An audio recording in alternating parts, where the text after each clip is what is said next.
우리가 역사를 돌아보다 보면 역사를 잘 알지 못하는 사람들도 기억하는 사람들이 있습니다. 그런 위인들이 어떤 사람들이 있을까요? 뭐 이 광화문에 가면은 두 개의 커다란 동상이 있죠. 이순신 장군이 있고 또 세종대왕도 있습니다. 아마도 우리나라 사람들이라면 이순신 장군이나 세종대왕을 모르는 경우들은 없을 것입니다. 뭐 조금 더 역사에 아는 사람들은 뭐 강감찬 장군이라든지 을지문덕 장군도 알 수 있을지 모릅니다. 그러나 조금씩 그 역사에 대해서 좀 깊이 들어가다 보면 그 역사에 대해서 인물들에 대해서 잘 감이 안 오는 사람들도 종종 있습니다. 뭐 어떤 사람들은 그 공민왕 같은 경우도 잘 모르는 경우들도 있습니다. 고려의 마지막 왕이죠. 또 비록 역사 속에서 그렇게 주목받지는 않는 사람이긴 하지만 그들이 꼭 이순신 장군이나 세종대왕보다 못한 일을 한 것은 아닌 경우들도 우리는 종종 봅니다. 비록 우리가 세종대왕이 한글을 만들었다고 하지만 세종대왕이 혼자서 그 일들을 다 한 건 아닙니다. 또 이순신 장군도 혼자서 그 모든 전쟁을 다 치른 것이 아니라 부관들이든지 그런 사람들이 그 일을 잘 마친 경우들을 우리는 보곤 합니다. 역사만이 아니라 우리들이 주변에서도 그런 경우들은 많이 있습니다. 어느 교회가 크게 성장하는 데 있어서 담임 목사님만이 설교를 잘하신 것 같지만 그 옆에서 많이 보자 하면서 교회를 섬기는 부교육자든 장로님이든 권사님이든 집사님 같은 분들을 통해서 그 교회가 더 크게 성장하는 경우들도 봅니다.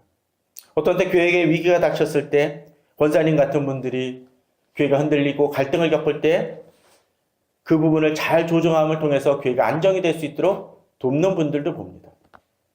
그런 분들이 비록 교회 역사 속에서 그 이름들이 거론이 되지 않는다 치더라도 그분들이 결코 이름 없는 사람이라든가 주목받지 않는 분들은 아닐 수 있습니다. 또 어느 유명한 목사님이 계신 다음에 후임으로 오시는 목사님들은 그렇게 주목받지 못할 수 있습니다. 오히려 앞에 계셨던 분이 바깥에서 부흥회라든지 집회를 많이 돌아다니면서 교회를 소홀히 한 경우도 있죠. 그러나 후임 목사님은 오히려 그렇게 밖을 나가지는 않지만 교회를 다지며 교회를 견고히 세우는데 힘쓰는 분들도 있습니다. 그럼 어느 목사님이 더 뒤에 있는 목사님이 더 어떤 일을 잘못한 분이냐? 꼭 그렇다고 볼 수는 없을 것입니다. 어떤 때 우리들은 덜 주목받고 덜 기억된다 할지라도 그 일들을 잘하는 그런 사람들을 우리는 또 기억할 수 있어야 될 것입니다. 엘리야와 엘리사는 어떻게 보면은 쌍둥이처럼 계속 연결되는 사람들입니다. 엘리야는 분명 스승이고 엘리사는 제자이지만 그들의 삶을 돌아보게 되면 조금 어떤 때는 엘리야만 주목받지 엘리사는 그렇게 주목받지 않는 것처럼 비춰질 수 있습니다.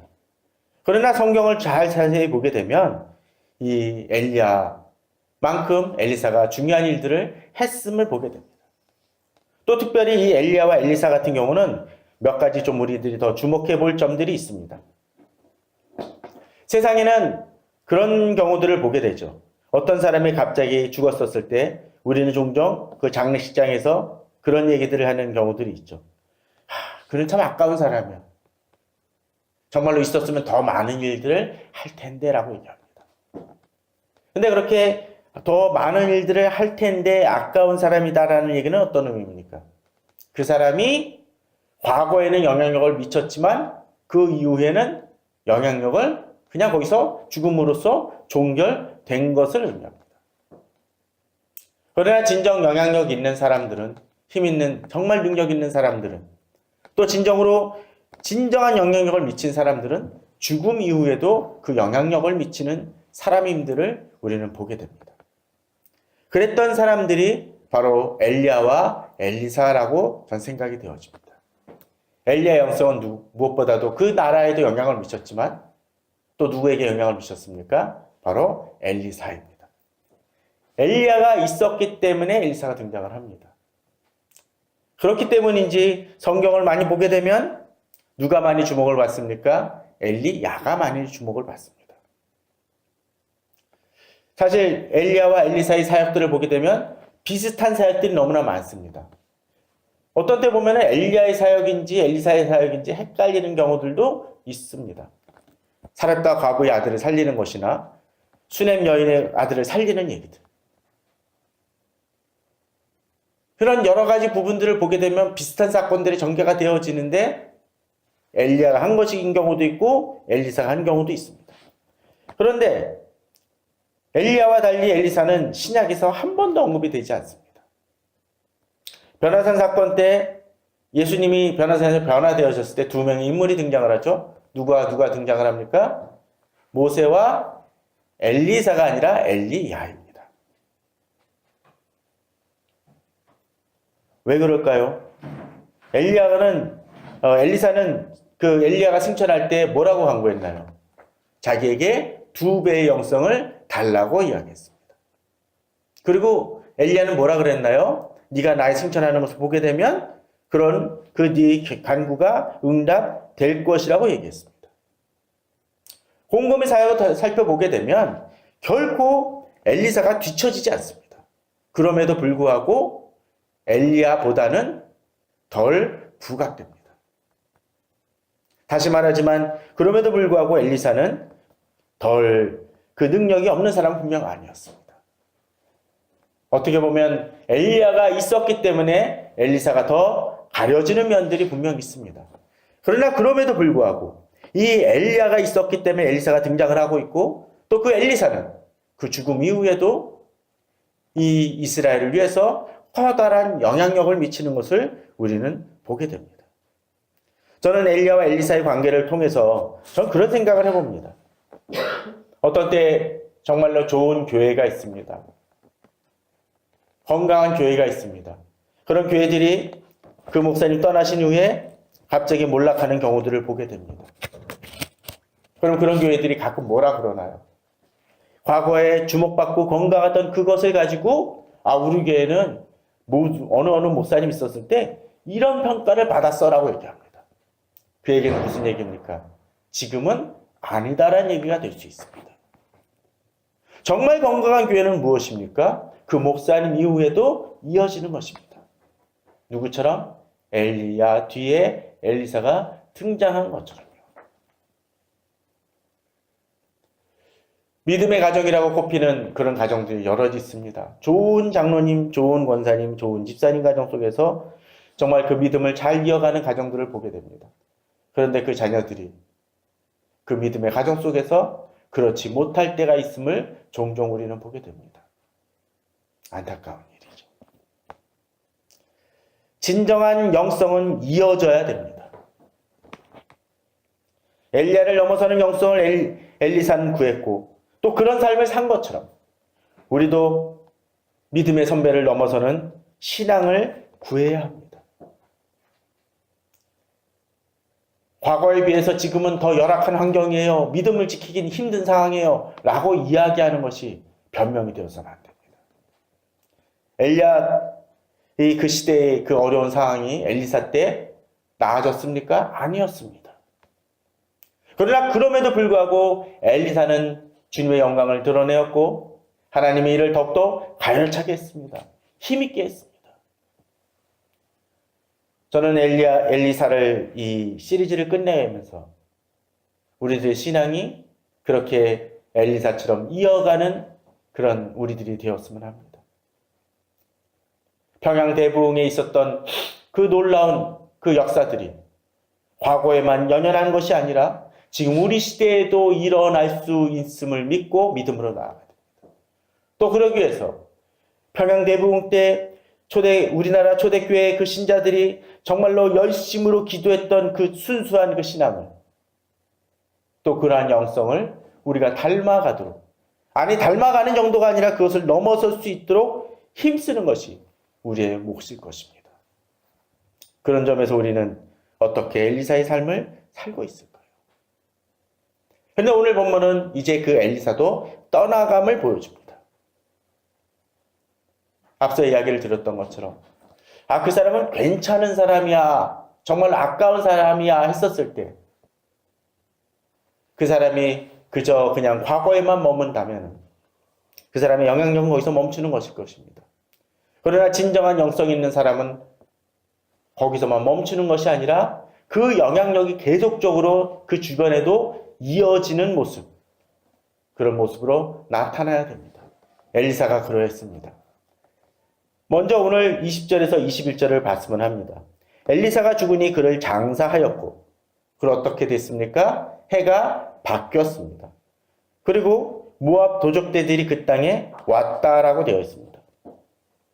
그런데 그 땅에 딱 오고 있는 시점 속에서 어떤 일이 벌어집니까? 마침 사람을 장사하는 자들이 그 도적대를 보고 그의 시체를 엘리사의 묘실에 들이던짐에 시체가 엘리사의 뼈에 닿자 어떻게 됐습니까? 곧 회생하여 일어섰더라라고 되어 있습니다.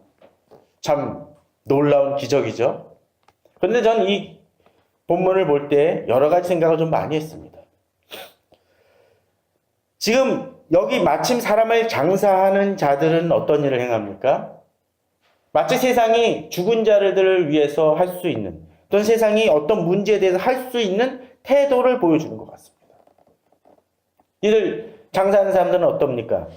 죽은 자들을 위해 그들이 할 수 있는 것은 무엇이죠?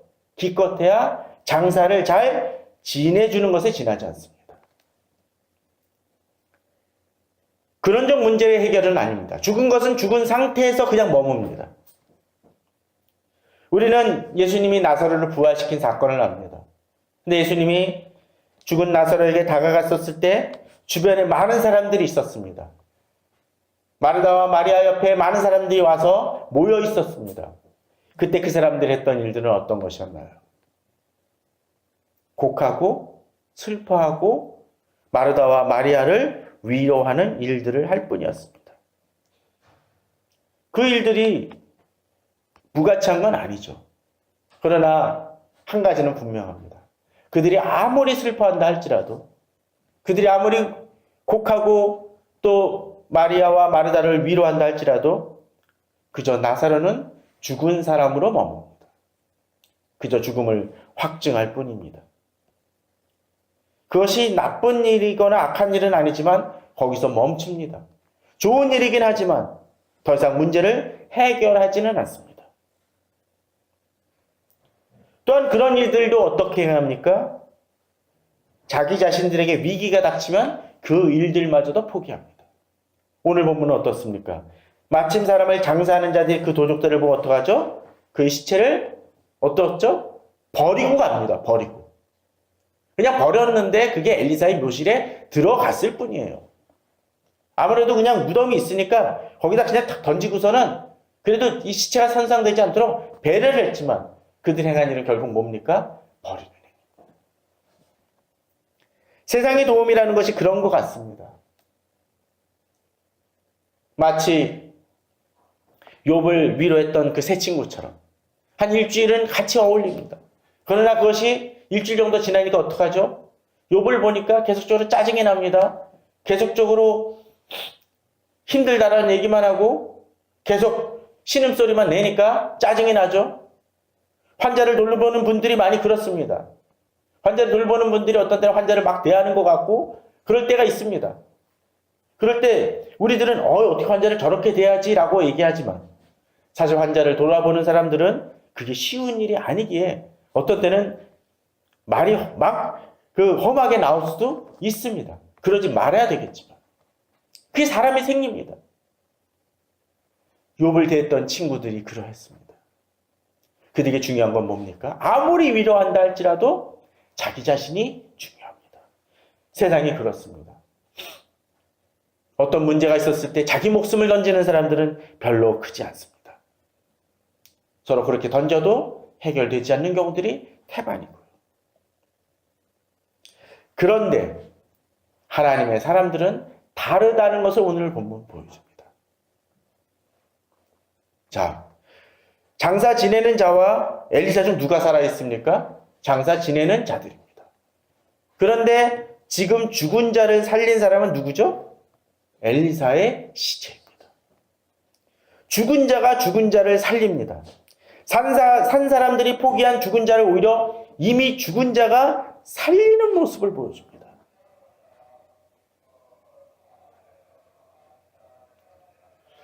저는 이것이 우리 그리스도인들의 모습이 되어져야 되지 않을까라는 생각을 해봅니다. 아니, 우리가 죽어서 사람을 살린다는 얘기를 하는 것이 아니라, 엘리사처럼 죽은 상태는 아니지만, 아니, 오히려 더 나은 조건이죠. 살아있음에도 불구하고 죽어가는 사람을 살리지 못한다면 무언가 문제 있는 것은 아닐까라는 생각을 해봅니다.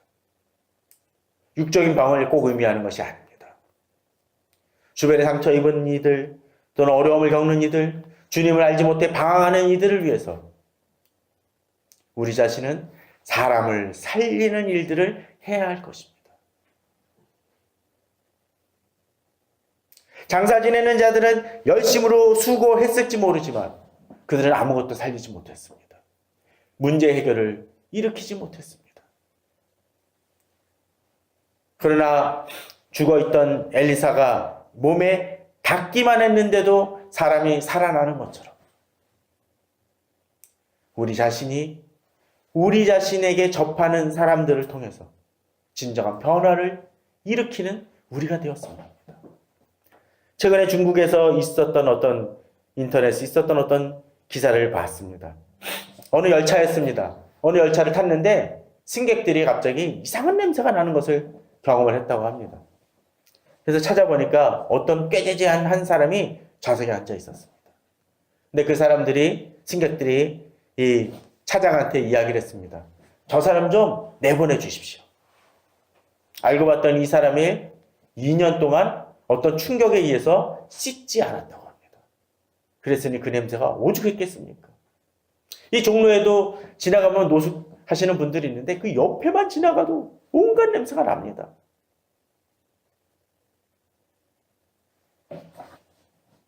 그랬더니 이 차장이 어떤 일을 했을까요? 승객들이 이 사람을 내보내달라고 얘기를 하자 이분은 그렇게 얘기를 했습니다. 이분도 승객입니다. 그리고 거기서 멈췄다라면 그냥 그것으로 끝일 것입니다. 근데 이분은 그분을 데려다가 화장실인지 그쪽으로 데려다가 수건을 가지고 이 사람의 몸을 다 닦아주고 옷을 다시 입혀줬다고 합니다. 이 사람의 냄새가 제거된 것은 무엇입니까? 냄새를 비난하는 사람들은 많았지만 그 문제를 해결하는 사람들은 없었습니다. 그러나 이 직원은 이 사람을 데려다가 씻김을 통해서 이 사람이 치유받을 수 있도록 도와줬습니다. 이분은 몸만 씻어진 것이 아니라 2년 동안 한 번도 이런 개운한 마음이 없었는데 개운함을 가지게 되었다라고 고백했다고 합니다. 저는 우리 그리스도인이 그러해야 된다고 생각이 되어집니다. 세상 사람들은 문제에 대해서 비난하고 조롱하고 어떻게 해결을 하지만 그저 덮는 정도에 그칩니다. 그러나 그리스도인은 어떻습니까? 진정한 문제를 해결할 수 있는 이들입니다. 그것이 영향력입니다. 세상에서는 어떤 사람이 죽으면 정말 그 사람 정말 존경할 만한 사람입니다라고 그칩니다. 그러나 진정한 사람은 어떻습니까? 죽음 이후에도 영향력을 미칩니다. 사람을 변화시킵니다. 이 시대의 그리스도인들이 정말로 힘이 없는 이유는 바로 그런 영성이 없기 때문은 아닐까요? 괜찮은 그리스도인, 그런 사람들은 많지만 그 사람들이 어떤 영향력을 발휘하지 못하고 있다라면 어쩌면 그 사람들은 진정한 영성이 없는 사람들이라고 말할 수 있을 것 같습니다. 지금 나의 모습은 어떻습니까? 나를 통해서 내가 닮는 사람이 변화되어질 수 있어야 할 것입니다. 내가 접하는 사람이 나를 통해서 불만이 나오고 비난이 나오고 다툼이 일어난다면 나는 분명 문제 있는 사람일 것입니다.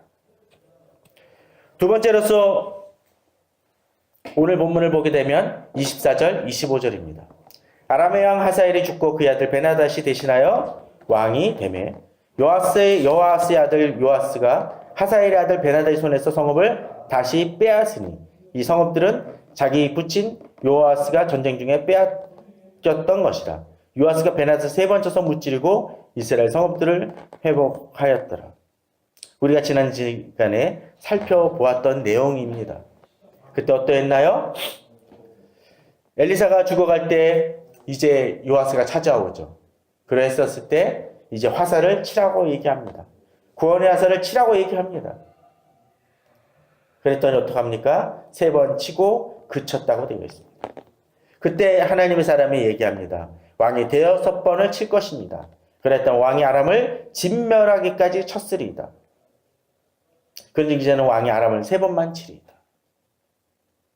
그런데 비록 6번 쳐서 아람을 완전히 진멸하진 않았지만 엘리사가 죽은 이후에 이 일이 어떻습니까? 이 예언이 그대로 성취되는 모습을 보여줍니다. 그렇습니다.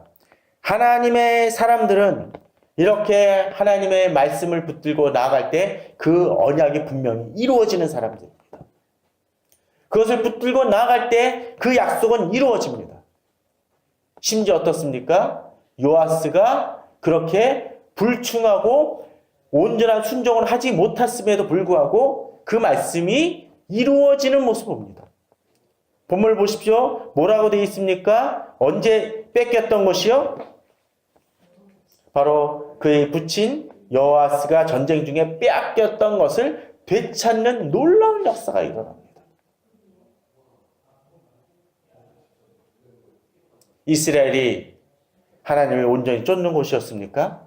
유다보다 훨씬 못한 것이었습니다. 그럼에도 불구하고 누가 있었기에?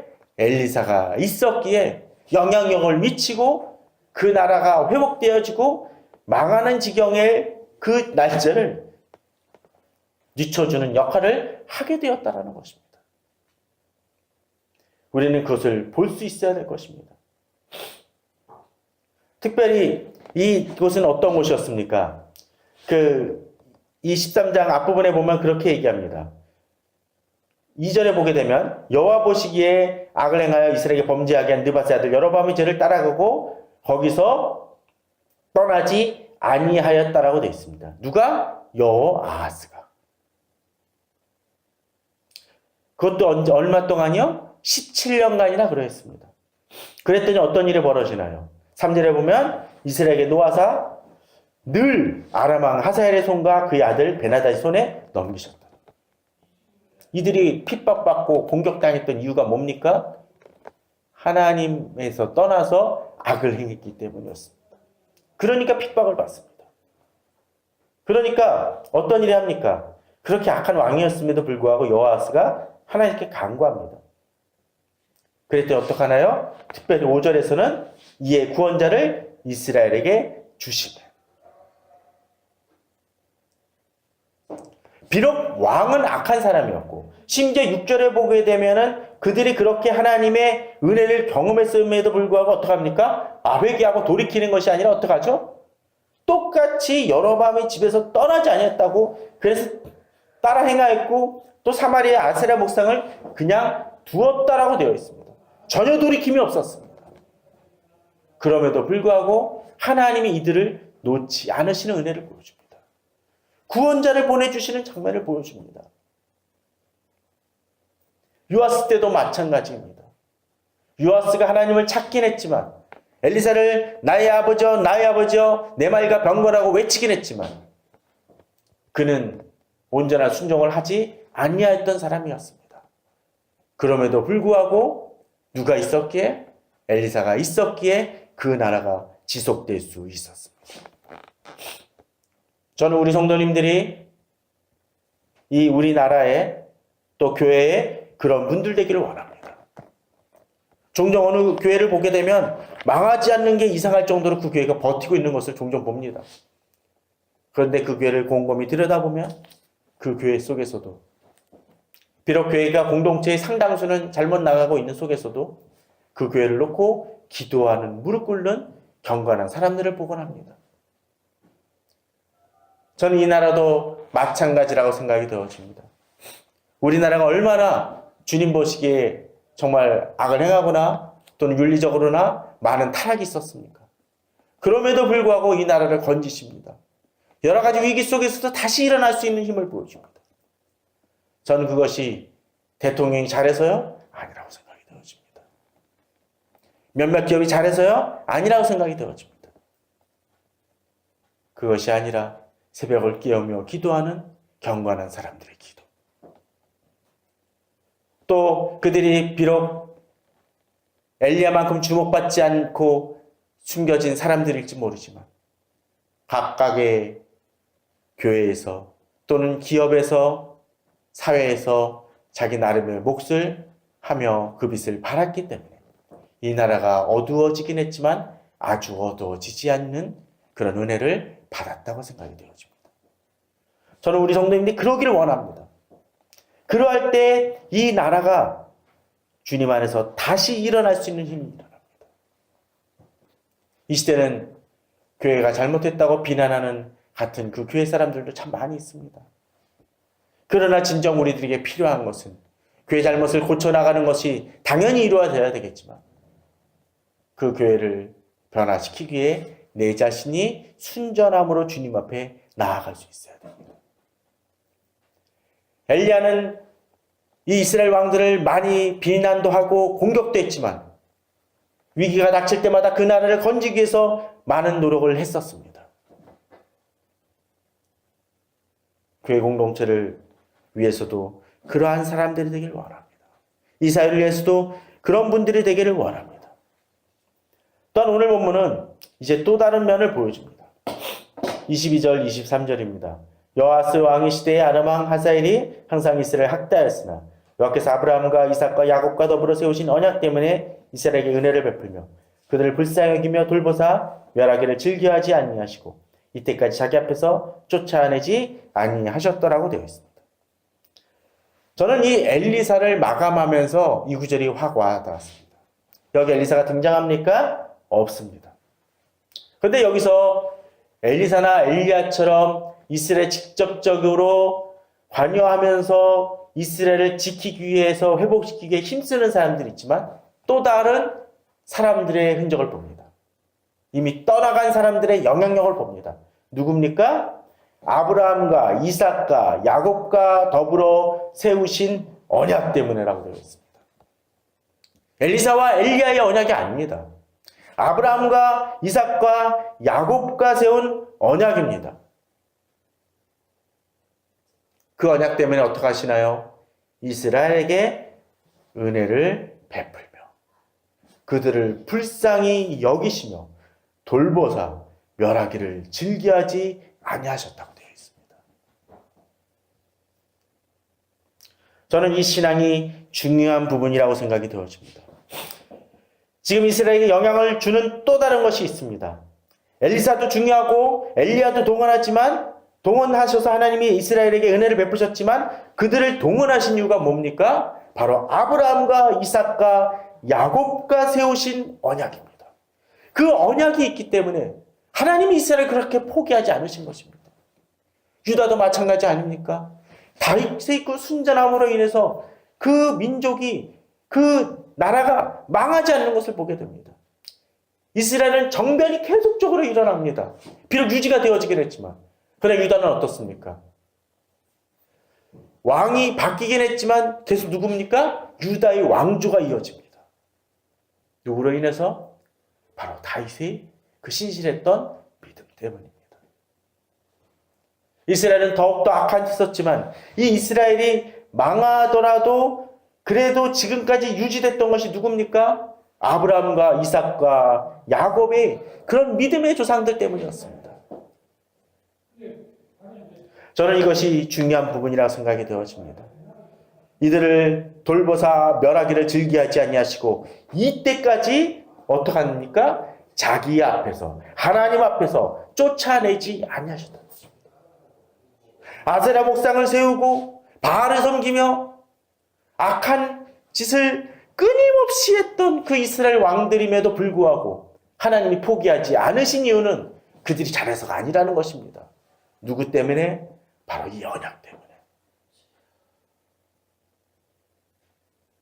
저는 이것이 영향력이며 믿음의 유산이라고 생각이 되어집니다. 우리들이 이 시대가 넘어지고 실패함에도 불구하고 하나님이 포기하지 않으시는 것은 우리가 잘해서가 아닐 수 있습니다. 바로 평양에 부흥이 일어났었을 때, 정말 새벽에 눈을 내치며 면립길을, 교회 새벽기도를 달려갔던 이들의 신앙. 목사님보다 먼저 일어나서 새벽경을 치던 어떤 분들의 손길, 교회를 위해서 눈물로 기도했던 분들, 목회자도 아님에도 권서인으로서 성경을 팔면서 전도했던 그 이들의 신앙, 그 신앙이 이어진다고 생각이 되어집니다. 또한 그렇게 믿음이 이어짐을 통해서 그 신앙을 전수받았던 그 아들, 딸들이 장로와 권사가 되고 또 다른 자녀들을 낳음을 통해서 그 신앙이 이어짐을 통해서 이어진 축복이라고 생각이 되어집니다. 저는 그 신앙을 이어가는 우리 성도님들이 되길 바랍니다. 시편 128편에 보면 이런 구절이 나옵니다. 제가 무척 좋아하는 구절인데 1절, 3절은 제외하고요. 4절부터 보게 되면 여호와를 경외하는 자는 이같이 복을 얻으리다. 복을 얻는다고 되어 있습니다. 그 복이 어떤 것입니까? 여호와께서 시온에서 내게 복을 주신다고 되어 있습니다. 너는 평생에 예루살렘의 번영을 볼 것이고 어떻게 합니까? 내 자식의 자식을 볼지어다라고 되어 있습니다. 여기만 보면 어떻습니까? 손자, 손녀까지 복을 받는다고 되어 있습니다. 어떤 복입니까? 평강 있는 복입니다. 번영을 보는 복입니다. 그 복을 또 누가 줄 수가 있습니까? 우리가 이어갈 수 있습니다. 우리가 주님 앞에서 온전히 서고 온전히 주님을 경외할 때 우리를 통해서 누가 복을 받습니까? 우리 자녀가 복을 받고 우리 자녀의 아들, 딸, 손자, 손녀들이 복을 받을 수 있음을 보여줍니다. 이스라엘처럼 그들이 온전히 주님 앞에서 경외하지 못하고 방황하고 쓰러질 때에도 주님이 우리들로 인해서 그들을 참으실 수 있습니다. 물론 그들이 악을 행하고 너무 잘 나갈 때 하나님께서 그것을 그냥 용납하시고 그냥 봐주신다는 의미가 아닙니다. 하나님께서 인내하시며 기다리신다는 것이죠. 우리가 막 그 성도들이 그 후손들이 막 살아도 된다는 것을 의미하는 것이 아닙니다. 하나님이 더 인내하시며 기다리시고 그들을 회복시키기 위해 더 은혜를 베푸신다는 것입니다. 반대로 그럴 수 있습니다. 우리가 주님 앞에서 바로 서지 못했었을 때 하나님이 우리 죄로 인해서 우리 자손들을 벌하시진 않지만 우리 신앙의 악영향들, 우리가 온전히 순전하지 못한 그 신앙을 누가 배웁니까? 나의 자녀들이, 나의 후손들이 배울 수 있다는 것을 우리는 기억을 해야 됩니다. 그러기에 우리 성도님들은 어떤 영향력을 우리 후손들에게 물려주실 것입니까? 내가 하나님 앞에서 기도할 때, 내가 하나님의 말씀을 붙들고 나아갈 때 우리 자녀들에게 주님의 은혜와 축복이 임합니다. 우리 가족에게 임합니다. 이 사회에 임합니다. 이 시대 진정으로 주 앞에 엘리야와 엘리사 같은 그런 믿음을 나눠주는 또 영향력을 발휘하는 우리 성도님들 되기를 바랍니다. 그럴 때 우리 가족, 교회가, 사회가, 이 나라가 복을 받습니다. 또한 그 신앙을 정말로 이 시대가 악해서 내가 엘리야 같은 엘리야 같은 신앙을 살 수 없다. 엘리사 같은 신앙의 모습을 살 수 없다라고 말하지 마십시오. 엘리야와 엘리사 같이 험하고 어려운 시대는 없었습니다. 무엇보다도 유다의 땅이 아니었습니다. 북이스라엘이었습니다. 우상숭배로 계속적으로 점철했던 것입니다. 엘리야, 엘리사 둘 다 살해 위협을 얼마나 받았습니까? 죽이겠다고 이야기를 하는 경우들이 너무나 많았습니다. 그러나 그 속에서도 당당히 그들의 빛을 발했고 오히려 이스라엘 지킨 것은 아합왕이나 요아스가 아니라 엘리야와 엘리사 때문에 그 나라가 유지되어졌다는 것을 우리는 기억해야 될 것입니다. 그러한 믿음으로 우리가 나아가길 바랍니다. 특별히 이제 12월 달 오늘 첫 주입니다. 이 첫 주에 혹시라도 아직도 주님 앞에 다듬어지지 못했던 부분이 있으면 다시 다듬으며 이제 2019년에는 더욱더 주님의 영광을 엘리야, 엘리사처럼 드러내기를 힘쓰고 또 작정하는 우리 되었으면 합니다. 그럼을 통해서 주께 영광 돌리고 온 가족이 복을 받고 후손들이 복을 받는, 공동체가 복을 받는 놀라운 역사가 임하는 우리 성도님들 되시기를 주님의 이름으로 축원합니다. 다 같이 기도하시겠습니다.